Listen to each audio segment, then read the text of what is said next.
बिस्मिल्लाहिर्रहमानिर्रहीम। अस्सलाम वालेकुम प्यारे बच्चों, कैसे हैं आप? यकीनन ठीक होंगे, तंदुरुस्त होंगे। प्यारे बच्चों, आप जानते हैं आपकी छुट्टियां ख़त्म होने वाली हैं और उसके साथ ही साथ आपका ये रेमेडी पैक उर्दू चहारम का जो आपने शुरू कर रखा है, ये भी तकरीबन मुकम्मल होने वाला है। आपने इसको साथ साथ इससे मुकम्मल किया, इसमें मुख्तलिफ सरगर्मियाँ की और इससे बहुत सी चीज़ें सीखी। आज आपने सबक नंबर 9 हिकायात सादी, इसका पहला हासिल ताल्लुम जो था कहानियों और नज़मों में दिए गए फितरी मनासिर, कैफियत और हालात पर अपने जज्बात का इजहार कर सके, इसको इस QR कोड में दिए गए वीडियो लेक्चर से समझने के बाद मुकम्मल इसकी सरगर्मी कर ली होगी। सबसे पहले आपने इस जुमले को मुकम्मल करना था और उसके बाद आपके पास सरगर्मी ये थी कि एक इक्तबास जो आपको दिया गया था इसको आपने गौर से पढ़ना था और इसमें बयान की गई कुदरती कैफियत के मुतालिक अपने जज्बात का ज़बानी इजहार करना था।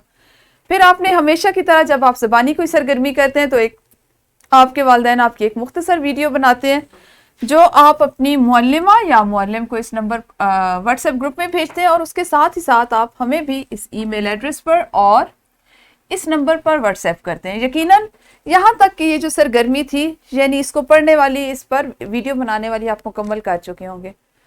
हिकायत सादी, जैसा कि आपको उन्वान से जाहिर है, हिकायत कहते हैं किसी वाक़या को किसी अब यहाँ पे जो वाक़यात हैं, जो हिकायात हैं, जो सबक आमोज कहानियाँ हैं, सबक आमोज वाक़यात हैं, शेख सादी ने जिनको शेख सादी के नाम से जो आप कह लें कि मंसूब हैं, उनके बारे में आपने पढ़ा।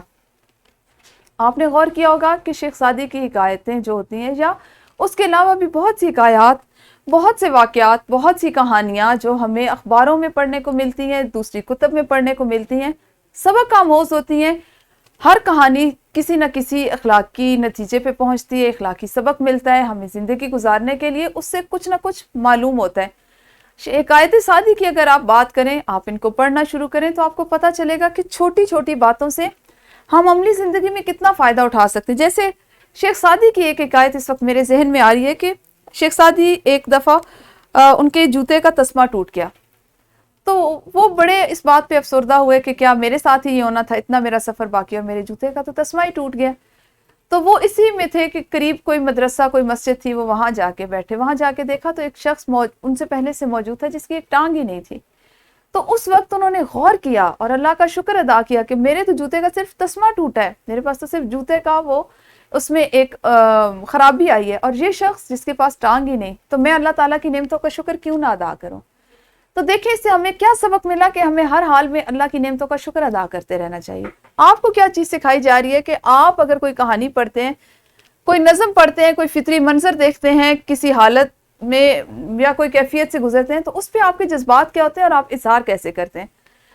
हम इसको अगर बात करें कहानियों तक तो आपको मैंने बताया कि क्या जज्बात होने चाहिए, किस तरह आपको उस पर रद्द अमल जाहिर करना चाहिए। ऐसी चीज़ों को सीखा करें और अमलन उनको अपनी ज़िंदगी में अपनाया करें, उनसे फ़ायदा उठाया करें।